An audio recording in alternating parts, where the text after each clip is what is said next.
Have you ever noticed that the market often reverses from the same areas again and again?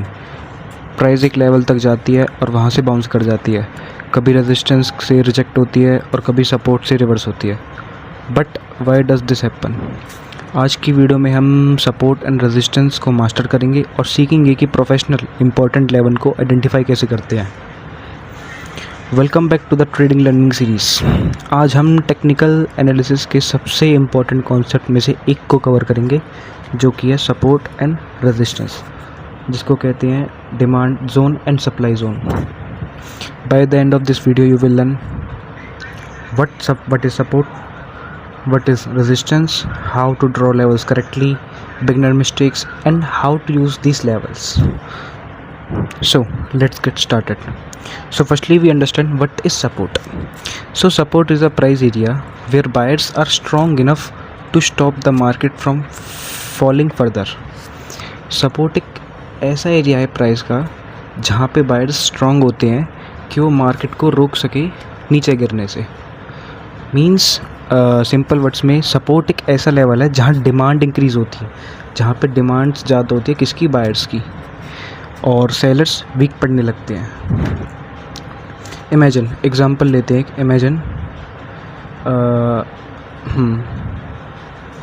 Imagine एक ball है. अगर हम ball को यहाँ से गिराएंगे, ये है फ्लोर, अगर बॉल को यहाँ से गिराएंगे तो बॉल यहाँ पे नीचे इसको टच करेगी, देन बाउंस करेगी, फिर नीचे आएगी, फिर बाउंस करेगी. सो ये सपोर्ट की तरह काम कर रहा है. इसी तरह मार्केट भी इसी तरह सपोर्ट की तरह काम करता है यहाँ पे. सो अगर प्राइस सपोर्ट तक आती है, बायर्स एंटर कर सकते हैं और मार्केट बाउंस कर सकती है. Okay, so now let's understand what is resistance. Resistance is a price area where sellers are strong enough to stop the market from moving higher. Same concept है but opposite है. Resistance एक ऐसा area है price का जहाँ पे seller strong होते हैं और वो मार्केट को अप मूव देने से रोकते हैं. मींस मार्केट वहाँ से नीचे गिरती है. रेजिस्टेंस मतलब वहाँ से मार्केट रेजिस्ट करती है.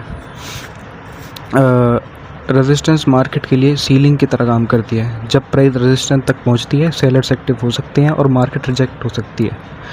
इसलिए ट्रेडर्स रेजिस्टेंस एरियाज पर सेलिंग अपॉर्चुनिटी ढूंढते हैं. So now let's understand how to draw support and resistance. One of the biggest mistake beginner make is drawing too many lines. जो बिगनर्स होते हैं वो बहुत सारे जोन बनाते हैं स्टार्टिंग में, जब सपोर्ट रेजिस्टेंस ढूंढते हैं, फिर उनको वो आइडेंटिफाई नहीं कर पाते कि कहाँ पे ट्रेड लेनी है. So professional focus only on important reaction zones. So now let's understand कि सपोर्ट और रेजिस्टेंस कैसे काम करते हैं. How to find support and resistance in markets. इसको एक उससे समझते हैं, ड्राइंग से. सो इमेजिन मार्केट यहाँ से अप मूव देता है, ऊपर गया, फिर देन नीचे गया, फिर मार्केट ऊपर गया, फिर मार्केट नीचे गया. बट देन जब मार्केट 2 टाइम्स से ज़्यादा एक ही प्राइस को टच करता है तो वो सपोर्ट और रेजिस्टेंस की तरह काम करता है. अब फाइंड करते हैं कि सपोर्ट रेजिस्टेंस कहाँ पर है इसमें. अब इसमें हमको बताना है कि यहाँ पे सपोर्ट और रेजिस्टेंस कहाँ पर है.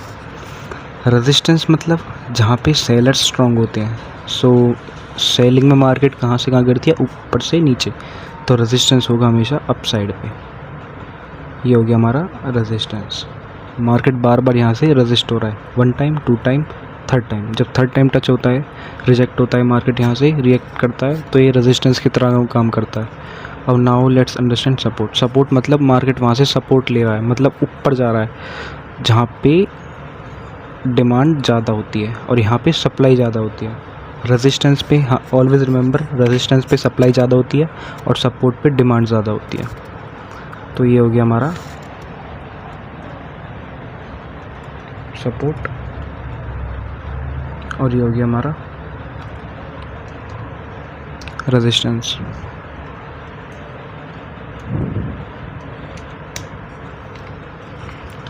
ओके, अब चार्ट में जाके देखते हैं, कुछ एग्जांपल लेते हैं. ये गोल्ड का चार्ट है. अब यहाँ पे हमको सपोर्ट और रेजिस्टेंस फाइंड करना है। सबसे पहले हमें बिगर टाइम फ्रेम पे जाना है। Always goes on bigger time frame to target important and specific zones, because if you target random zones it will be result as a loss. So always make zones on bigger time frame and trade at lower time frame. So एक example हो गया 1 our पे देखते हैं। यहाँ पर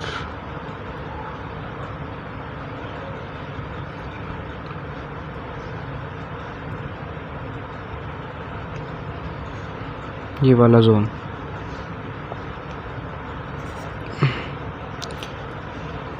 कोई example, ठीक है, ये वाला जोन लेते हैं। मार्केट यहाँ से मार्केट ने एक साइडवेज हो गया मार्केट यहाँ पे, देन मार्केट ने एक बाइंग दी, देन मार्केट ने यहाँ पे सेलिंग दी, देन एक यहाँ पे रिजेक्शन आई। ठीक है, अब तक कोई दिक्कत नहीं, यहाँ पे हम सपोर्ट इसको मानेंगे नहीं। फिर देन मार्केट ऊपर गया, फिर देन साइडवेज हुआ, फिर देन नीचे आया, फिर रिजेक्शन ली। तो यहाँ पे मार्केट यहाँ पे एक सपोर्ट बनाता है कि यहाँ पे एक सपोर्ट है, मतलब यहाँ पे बायर्स की डिमांड ज़्यादा है, तो इसको हम मान सकते हैं सपोर्ट। हमेशा आपको सपोर्ट कहाँ से कहाँ बनाना है, जो बॉडी के नीचे गैप होता है ना, जहाँ पे विक बनती है, उस विक पे हमको इस जोन को इस विक को कवर करना है इस जोन से। सो यही सही तरीका है सपोर्ट और रेजिस्टेंस बनाने का। मतलब बॉडी पे थोड़ा बहुत आ जाता है, बट जो मेन फोकस करना है मैंने को कैंडल्स की विक पे, विक के ऊपर ड्रॉ करना है जोन्स को। अब देखो यहाँ पे मार्केट ने 1 बार सपोर्ट लिया, 2 बार एंड 3 बार, फिर ये सपोर्ट की तरह काम करता है। फिर यहाँ पे आ गया इसका ब्रेकआउट, यहाँ पे मार्केट ने यहाँ पे बायर्स इनवाइट करे थे एंड देन यहाँ पे ब्रेकआउट आया। आप ट्रेड कैसे ले सकते हो, मतलब कि यहाँ पे ट्रेड ले सकते हो लॉन्ग, बट यहाँ पे पोटेंशियल नहीं था इतनी ट्रेड में। सो एक और एग्जांपल लेते हैं, जैसे जैसे जैसे जैसे जैसे जैसे यहाँ पर हो गया, मार्केट ने 1 बार टच करा, 1 बार रिजेक्शन ली, सेकंड बार रिजेक्शन ली, तो ये बन गया हमारा सपोर्ट। इस विक को कवर करते हैं एंड देन ठीक है,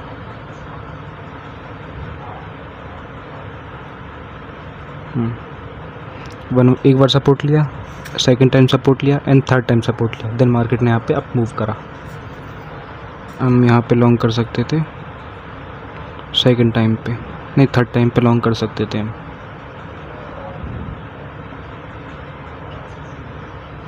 ऐसे कुछ हम यहाँ पे सेटअप ढूंढ सकते हैं, बट ये एक स्ट्रेटेजी नहीं है, ये एक हमको एक मार्केट की डायरेक्शन बताते हैं। देन टेक अनदर एग्जांपल, हम रेजिस्टेंस का देखते हैं, सपोर्ट के तो हो गए। एक रेजिस्टेंस का एग्जांपल ये हो गया, 1 बार टच करा, 2 बार टच करा, 3 बार टच करा, तो हमारा ये बन गया रेजिस्टेंस बॉडी से लेके यहाँ तक। सो ये करता है हमारा रेजिस्टेंस की तरह काम।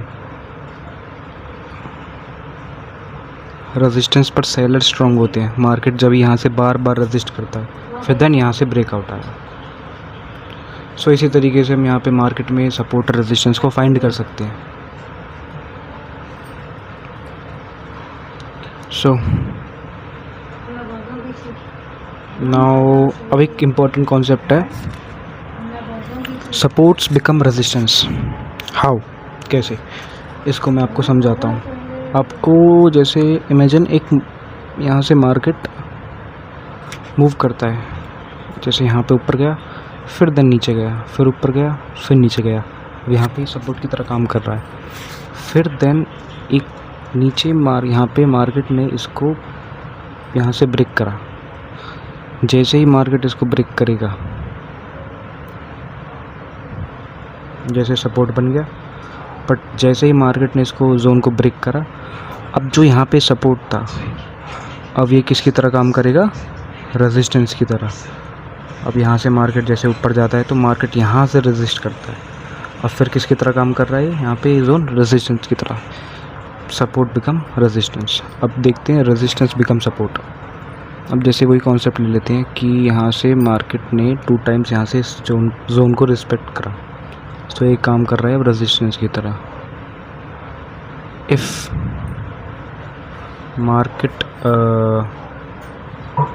Market break this zone, then अब जो नीचे का जो ये रेजिस्टेंस था ये काम करता है सपोर्ट की तरह। अब मार्केट यहाँ से रिएक्ट करके एक अप मूव दे सकता है।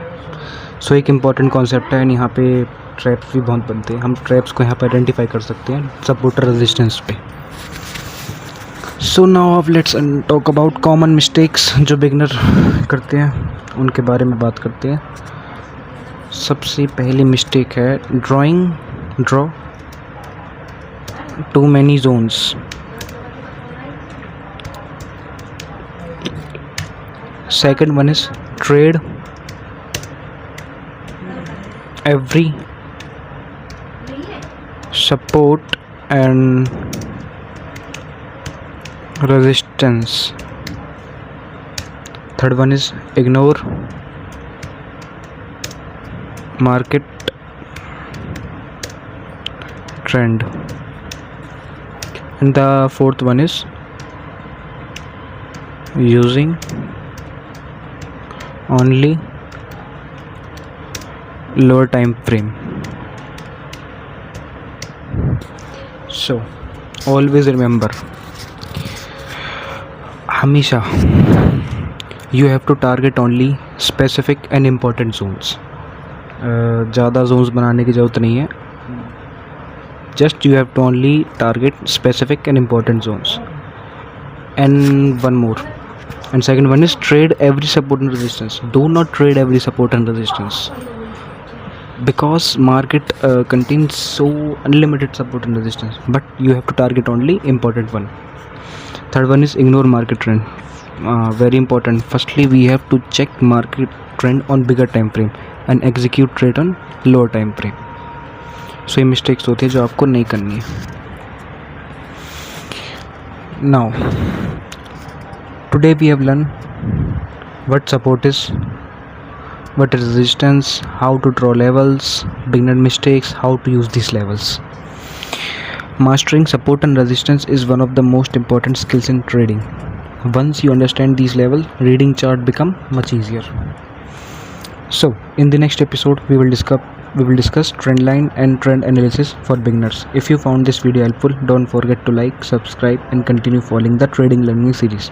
Thank you for watching.